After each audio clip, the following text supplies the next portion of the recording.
Right now in the world of One Piece, we just witnessed something nobody thought possible. The hero of the Marines, Monkey D. Garp, has been captured, defeated on Hachinosu by his former student Admiral Aokiji, frozen in battle, betrayed by his own body, and handed over during Blackbeard's rise to power. The unshakable lion of the Marines, brought to his knees. And this raises a terrifying question. Could we be heading towards a Reverse Marineford? A war not for Ace, but for Garp. A war where Luffy and his Grand Fleet clash against the full might of the Marines to save his grandfather from execution. Let's dive into this theory and imagine how such a battle could unfold.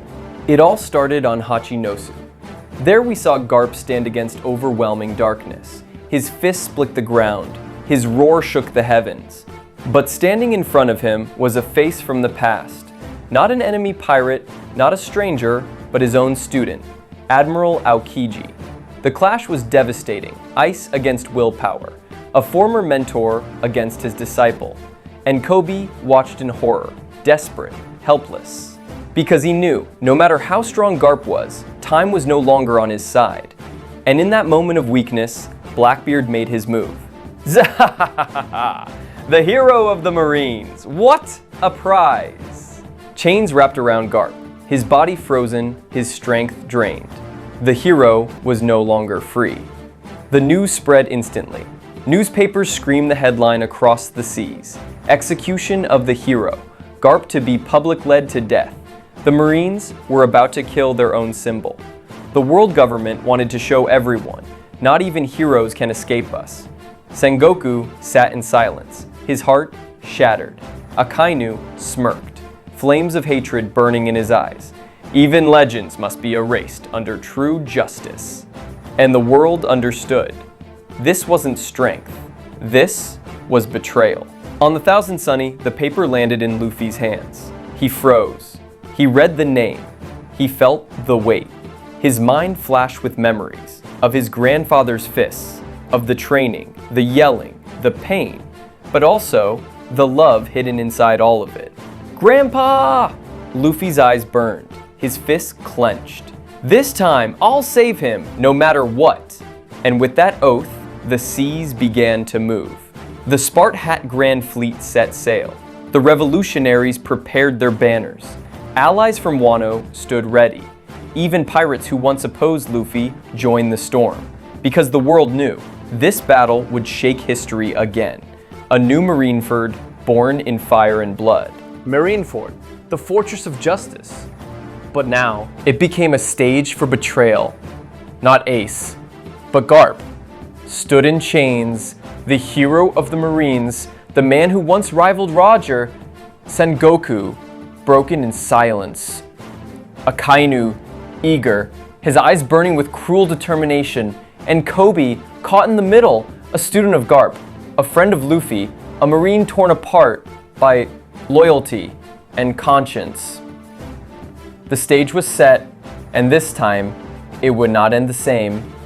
The seas roared, the Straw Hat Grand Fleet broke through the gates of Marineford. Rockets, cannons, giants, revolutionaries, chaos in every direction.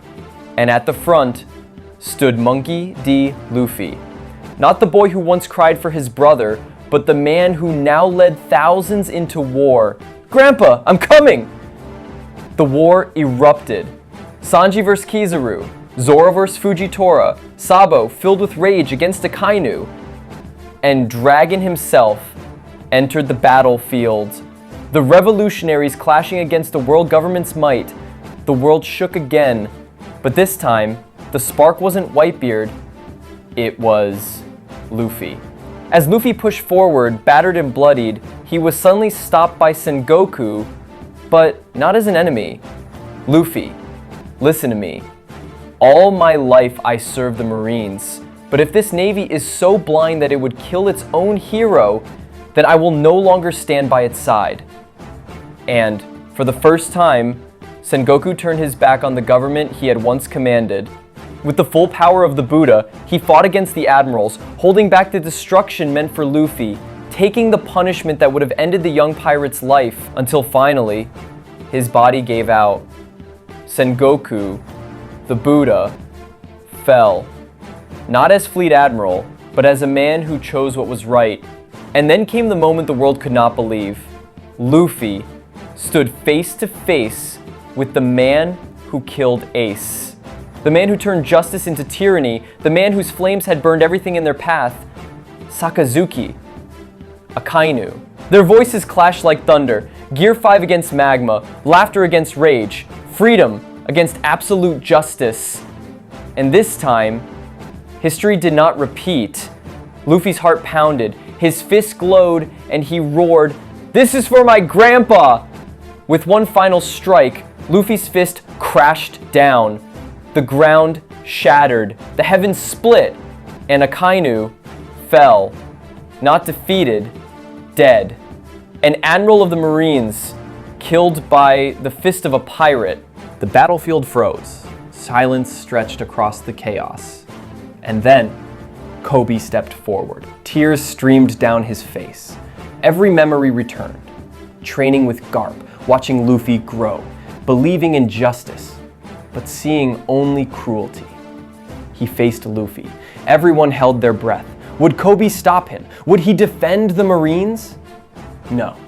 Kobe dropped to his knees and screamed with all his soul, "From this moment on, I stand with you. I will not serve this corrupt justice any longer." The Marines were stunned. The world was shaken because Kobe, the young Marine with the purest heart, had joined the Straw Hats. And with that decision, the era shifted forever. Marineford burned. Sengoku dead. Akainu killed. Kobe reborn as an ally of the Straw Hats. And Garp finally freed. Blackbeard vanished into the shadows, laughing at the chaos. But the world saw only one thing. The Marines were broken. The world government was shaking, and a new age had begun. The age of the Straw Hats. Monkey D. Luffy was no longer just a pirate.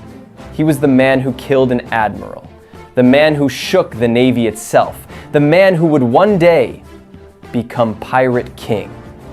This was Reverse Marineford, the battle where history was rewritten, the battle where not Ace, but Garp shook the world, and the battle where Luffy became the greatest enemy the world government had ever known.